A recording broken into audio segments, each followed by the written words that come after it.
বিএনপির যুগ্ম সাধারণ সম্পাদক। উনি ভয় দেখায় পাম্প নিবে উনি বারংবারই ভয় দেখায় বিএনপির শীর্ষস্থানীয় নেতারা নাকি উনার দলে উনার হাত রাখছে উনার মাথায়। বিএনপির শীর্ষস্থানীয় লোকেরা ওনাকে আদর করে, যত্ন করে। উনি হচ্ছে সবার চোখের মণি। উনি আমাদের লোকের কাছে ফেস করে বেড়ায় এই জিনিসটা, যে বিএনপির শীর্ষস্থানীয় নেতারা উনার মাথায় হাত রাখে বলেই উনার এই সাহসে উনি এইগুলো করে। দেখেন, আমরা তো অসহায় ফ্যামিলি। আমি নিজে একজন ডাক্তার, আমার ভাই ইঞ্জিনিয়ার, আমার বাকি 2 ছোট ভাই ওরা কেবল এসএসসি পরীক্ষা দিয়েছে, আমার মা আমার বাবা নাই। তো আমি আমার প্রফেশনটাই বসতে পারতেছি না ওনার এই হয়রানির কারণে। তারপরে বারংবার আমরা হুমকির শিকার, রাস্তায় বেরোতে পারি না, পাম্পে যেতে পারি না নিজের। তো আমি কি এইগুলোই করে বেড়াবো? আমি কেন স্থানীয় বিএনপির মানে কোণঠাসা হয়ে থাকবো? কেন আমার কোণঠাসা হয়ে থাকা লাগবে? আমি কোনো সাহায্য পেয়ে কারোর কাছে যখনই কোথাও আমি সাহায্য চাইতে গেছি, আমি বলতেছি কোনো বড় মানুষ বা কারোর কাছে মুখ ফুলাই থাকে, কেউ কোনো কথা বলে না, কেউ কোনো প্রতিকারের আমারে রাস্তা দেখায় না। গত 19 তারিখে ভোর রাতে আমাদের petrol pump Kibria filling station, ওখানে উনি 12-13 জন লোক নিয়ে যে আমার পেট্রোল পাম্পে আমার ম্যানেজার এবং কর্মচারীদের পরে হামলা করে চাইনিজ কুরুল গলায় ধরে আমার ম্যানেজারকে বিভিন্ন হুমকি ধামকি মেরে ফেলবে, এটা করবে বলে গলা ধাক্কা দিয়ে পাম্প থেকে বের করে দেয় এবং চাবি নিয়ে নেয় আমার ম্যানেজারদের কাছ থেকে। নিয়ে তারপরে উনি আমাদের তালা ভেঙে ওনার তালা মেরে পাম্পে এবং আমাদের সাইনবোর্ড মুছে দেয়। গোলাম কিবরিয়া ফিলিং স্টেশনের সাইনবোর্ড মুছে সাদা রং টেনে দেয়।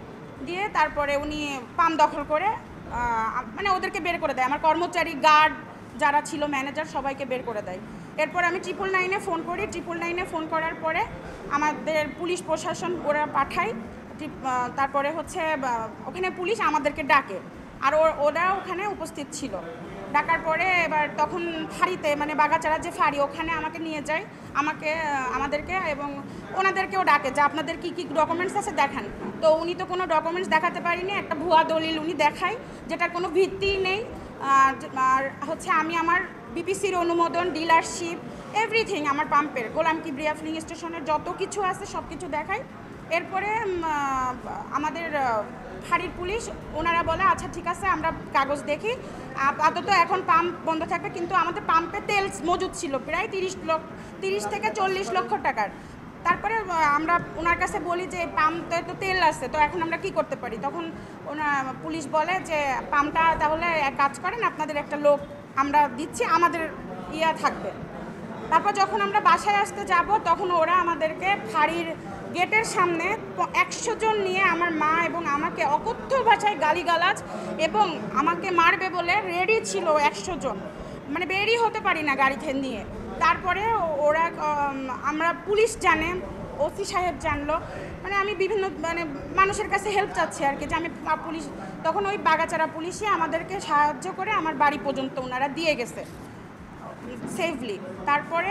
এরপরে আমি শার্শা থানায় যে অভিযোগ দায়ের করলাম এটার বিষয়ে, করার পরে আগামীকাল মানে 20 সেপ্টেম্বর আর কি শার্শা থানার ওসি আমাকে ডেকে পাঠায় এবং উনি তদন্ত করে। ওনার কাছে এর আগের রিপোর্ট আছে, এর আগেও পেট্রোল পাম্পটি বিভিন্নভাবে ওরা মানে উত্তক্ত করছে, দখল করছিল একবার, বহুত কাহিনী। মানে ডিসেম্বর 2024 15ই ডিসেম্বর থেকে এই পর্যন্ত মানে ওরা অনেক হয়রানি শিকার, একের পর এক হয়রানি।